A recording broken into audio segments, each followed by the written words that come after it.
Our first speaker today is Steve Trotter. Steve started out his career many years ago at Imperial College, University. He was trained in botany, then he specialised in upland management, and more laterally, in the last 10 years, he's worked for the Warwickshire Wildlife Trust. Then he was in charge of the 37 English wildlife trusts, and now he's involved with the Cumbria Wildlife Trust, the Squirrel Accord. He's the chairman of the subgroup on red squirrel conservation practice, and he's also involved heavily in the steering group for this project. And I think he's also leading on the Heritage Lottery application for the north of England. So Steve's going to be talking about all things red and grey squirrel, a nice overview.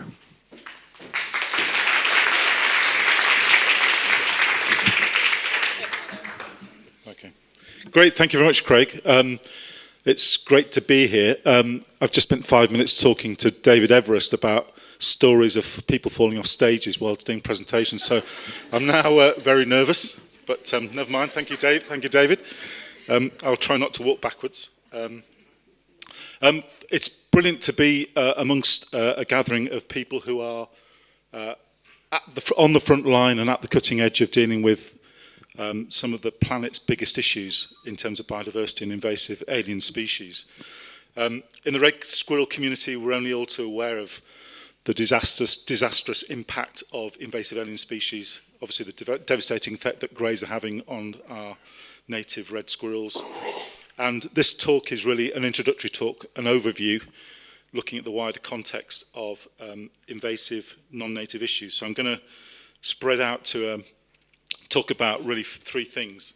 The first is to look at a planetary level, a global level first, and then zoom in and looking at some specific issues, but looking at the current situation and issues with invasive species, looking more in detail at invasive alien species and what it is that they do and how they become invasive, and then look at some of the policy responses that we're currently working within, and the work that you're all doing sits within from a government level.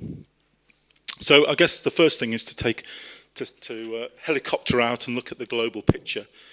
And the UN produced an excellent report last year, end of last year, which showed that alien species have increased by about, the cumulative records of alien species have increased by about 40% since 1980. Obviously associated with globalization and increasing trade and transport. And they reckon that something like a fifth of the planet's surface, land surface, is vulnerable to these invasions, and the rate of change is showing no sign of the rate of species change is showing no sign of. Oh, we've got some formatting issues. Never mind. The pace is accelerating essentially. So we know that of the estimated 8 million species on planet Earth, something like 1 million species are threatened with extinction. Within the next few decades, up to 1 million species, so roughly an eighth of species, and a large number of, many of the drivers are associated with invasive species. So we have some real issues to sort out, and we know that the extinction rates currently are tens to hundreds of times the natural background level of extinction rates over the last 10 million years or so. Something like 680 vertebrate species have already become extinct around the planet since the 16th century. And as I'm going to come on to show in a moment, many of those have been driven to extinction by invasive alien species, although not all. And we've had, since 1970, something like a 70% increase in the numbers of invasive alien species across 21 countries where there are detailed records. Now, of course, most of the planet has no detailed records, so that's just the kind of tip of the iceberg in terms of the scale of the extent at a global level. And of course, closer to home, we probably have better records than almost any other country on the planet. And last year, again, the State of Nature report was produced by a consortium of all the organisations on the slide there, showing that there's been no net let up in the loss of nature across the UK. So something like 41% of species have declined moderately or strongly since 1970, 26% have increased since 1970, and 33% have 33% have shown little change. And since I was a youngster, in my lifetime, we've lost 44 million birds. These are the headline figures from the report. Over the last 10 years, 1 in 3 species have decreased in numbers. And in the UK, 1 in 7 species is at risk of extinction. So it's very similar to the global picture, where it's roughly 1 in 8. And the drivers for those changes, this is the context within which our work is taking place on red squirrels. And the drivers of this change are listed on this slide. So the big E is obviously land management, land use change. So agricultural management, intensification of land management is a significant issue. But invasive alien species are one of the biggest causes of biodiversity loss and has been identified as one of the top 5 risks to biodiversity and a critical driver. So particularly a major driver on islands, and of course we may sometimes forget, but we are just a small archipelago of islands off the European mainland. So, we are a classic. The grey squirrel, red squirrel issue is a classic example of an invasive alien species outcompeting and displacing a native through deliberate reintroduction in this case. And as I say, there's been quite a bit of work looking at some of the known records for alien species. And we now know that the 680 species that have gone extinct since 1500, a large proportion of those extinctions are related to alien species and the impacts that they've had. I think the figure is 3 out of the 5 taxa analysed invasive species have been related to the loss of that species. But there are some contradictions and dilemmas, because although everybody recognises alien species as being a problem, actually our landscapes have never been more diverse. So we do have a bit of an issue, which I'll come on to in a moment, when we're talking about alien species. And it's not just at the biodiversity level that invasive aliens are a major issue. They're also causing huge costs, as I'm sure many people in the room are aware, and globally it's now thought to be costing society about £70 billion per year. In the European Union, about 12 billion, and in the UK, the economy's being affected by about 1.8 million, according to official figures. And all of this also has major consequences for the things we'd like to do as conservationists. We're documenting through the state of nature and other mechanisms the loss of biodiversity.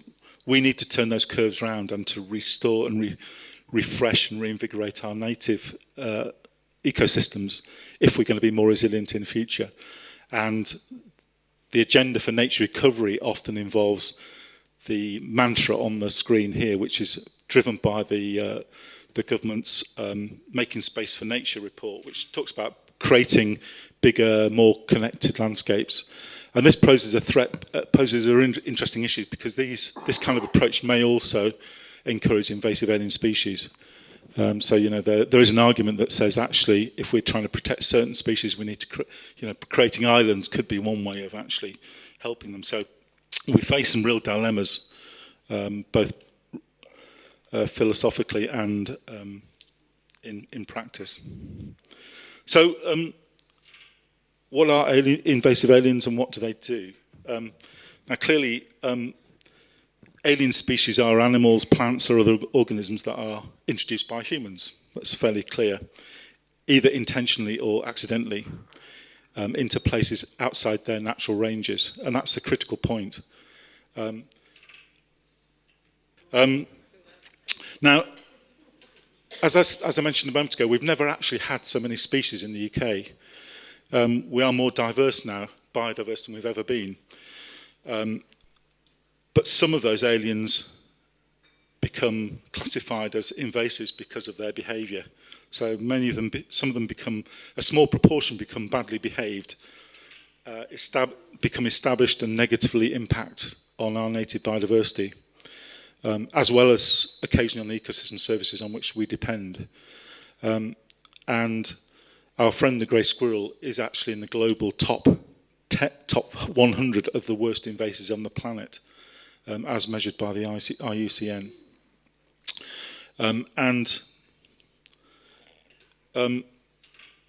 In the majority of examples, it's human activities that have provided the pathways and opportunities and means by which both alien species and invasive alien species have been transported and moved around the globe. So globalization and trade is without doubt exacerbating the pathways through which invasive alien species can move around the planet. And there are four main pathways really that these invasives are using. The first of these is intentional release, and this is obviously the case with the grey squirrel, which were released into parks in the mid-19th century as ornament. But these intentional releases can involve, biological controls, fisheries, hunting practices, quarry for hunting, forestry species, live food, and recreational impacts. So there's quite a range of different ways in which we can deliberately bring species in, innocently not expecting them to have a negative impact on the landscape. Second is unintentional releases through transports, basically species acting as stowaways and hitching a lift on vehicles and vessels, and or dispersing along corridors. If you think of things like Oxford ragwort, which spread out from the Oxford Botanic Garden, again in the 19th century, it just followed the rail network, and we have lots of species doing that at the moment. Thirdly, we have escapes, species which inconveniently hop over the fence and get out into the wider landscape and become established. And these escapes have, in practice, we've had them from farming, from zoos and parks, pets, gardens and horticulture, and forestry. So that's a major pathway. And fourthly, interestingly, unaided dispersal. So some plants and animals just get here by themselves and are very good at adapting to the conditions which they find. And there's been some very interesting studies done by Helen Roy and her team looking at these pathways, and it seems that escape and release are most important for plants and for animals, or vertebrates rather, and the unintentional transport pathways prevail for those species like invertebrates, algae, fungi and microorganisms. So there are some different behaviours going on in different groups of species which we can use hopefully in some of the actions that we take against them. An awful lot of work has also gone into trying to predict and understand what makes certain plants and animals particularly invasive and problematic. And there's a group of ideas around what it is that makes a species really, really invasive. And I had to put fecundity in, but essentially rapid reproduction rate is quoted by almost all authors as being a key feature of the behaviour of some of these species. Although it is very difficult to disentangle from other parts of a life cycle of a particular species. Other issues, things like hybrid vigour, asexual reproduction. Many of the invertebrates can reproduce asexually, which obviously makes them much more effective at reproducing. And many of them are fast growing as well. Second key thing is hardiness. Many of these species are able to tolerate and withstand unfavourable conditions, fairly robust and resilient species.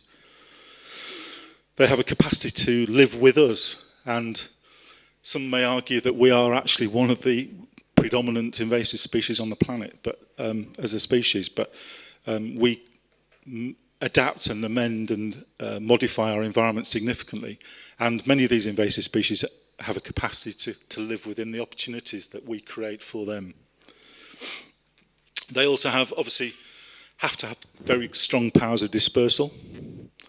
However, whether they fly, run or hop.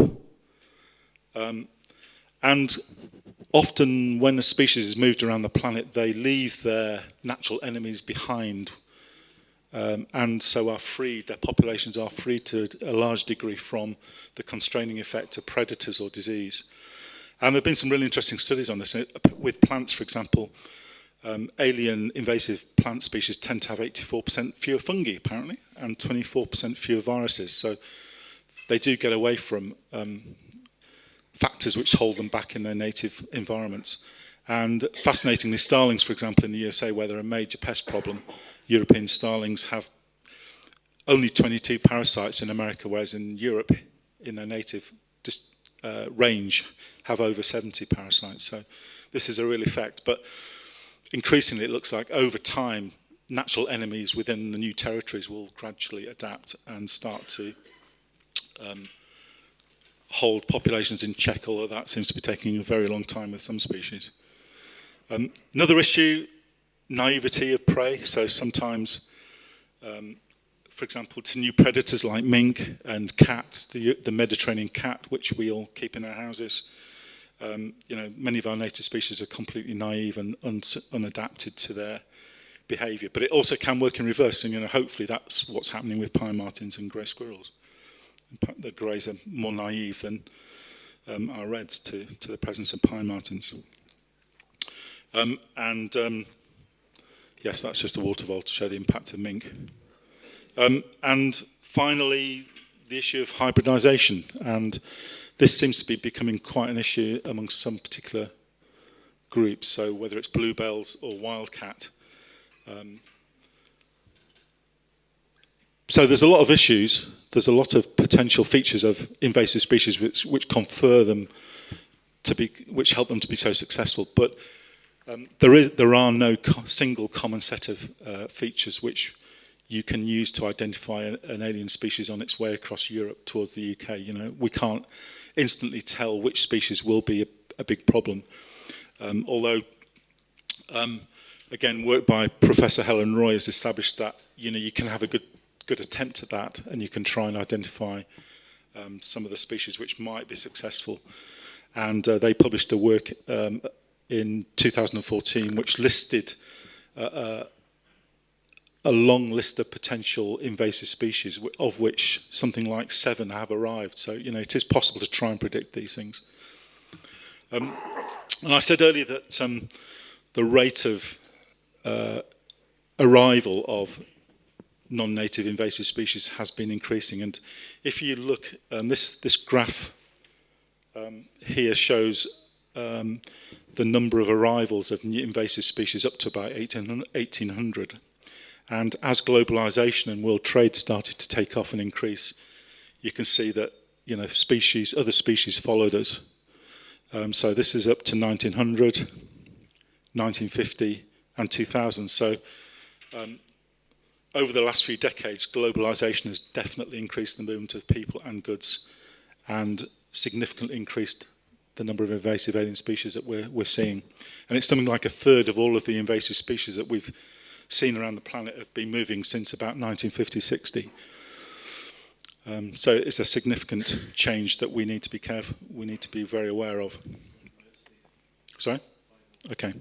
And one of the other really interesting elements to all of this is that we have about just over 3,000 alien species in the British Isles, of which only about 4% are invasive. So we have this really interesting dilemma about the vast majority of new species are benign or seen as being positive. So the question is, with climate change, as the planet warms, becomes probably more open to invasion by new species, we have this dilemma because some of our native best friends will be wanting to move northwards and are moving northwards. So as we lose old friends, what are we going to have to replace them? So we have this real dilemma that actually we probably need to welcome some of these new species, whilst at the same time tackling the invasive ones. And there's a bit of a complicated communications message there, perhaps, for the public. So there are good new species and bad new species. And, I, for one, welcome the tree bumblebee, for example, which arrived since 2000 and has moved up to Cumbria in the last 10, 15 years. Yeah, I quite like white egrets. And a whole range of other species, but grey squirrels, no thanks. So it's a really tricky balance we've got to strike. And some people argue, Fred Pearce in this book, for example, that we should actually welcome invasives as a saviour for the planet and for our future ecosystems. So there there are actually very few really good examples of complete eradication, probably only a handful, a dozen or so. And the cost can be very, very significant. And one of the key features, one of the key factors that we have to really get to grips with is nipping invasive problem species in the bud before they become established, because once, as you go to the right of that graph, once you start to get exponential growth and establishment, the costs and problems and difficulties of actually eradicating species becomes ever so much more difficult.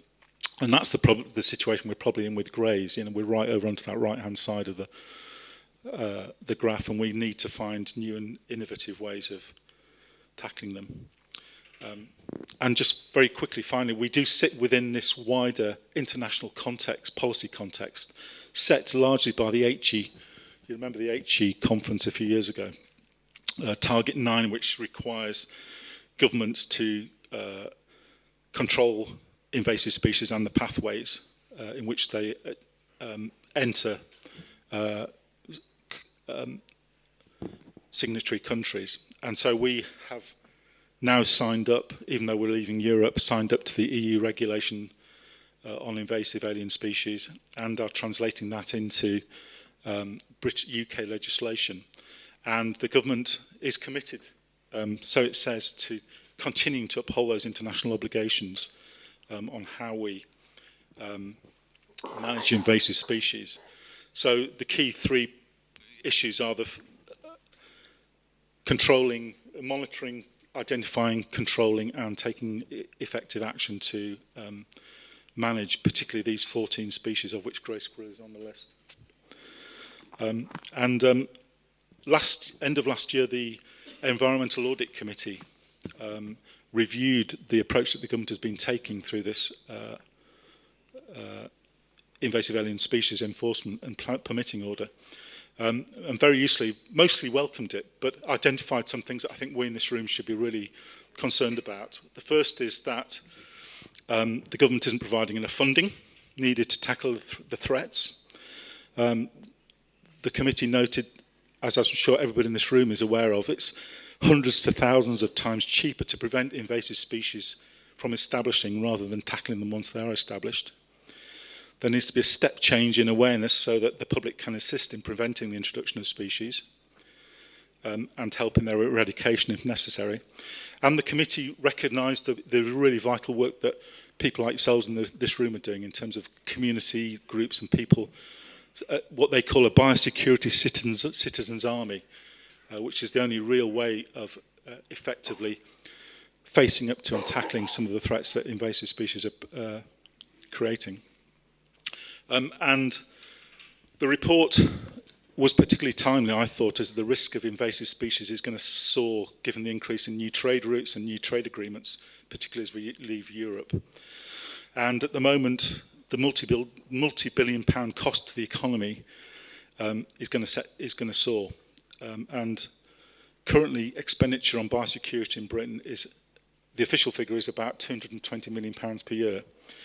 Yet invasive species only receive about 0.4% of that. So we spend about 0.9 million on invasive species at the moment. And that's simply not good enough. And we certainly in the Wildlife Trust would argue that we need to spend a lot more on invasive species, and would agree with the committee in their recommendation that we should be spending at least £3 million a year on invasive species if we're going to get on, make a dent in some of the impacts. So, in the forthcoming funding review and budget, we really need to put pressure on government to really take this issue seriously and to invest in it. I better shut up at that point. Okay. Well, I was just finally going to say, that, and of course now we have I think you all have this in your packs, we've now got thanks to RSU and Life and the superb Craig and Nikki as editors, we've now got this excellent guide which can help share really best practice about how we actually detect and respond rapidly to invasive species when they occur. And the publication, as I'm sure you've already seen, draws heavily on the work of RSU and of squirrel groups around the UK So it provides some excellent background information that I wholeheartedly recommend to you. So I shall close at that point. Thank you very much indeed.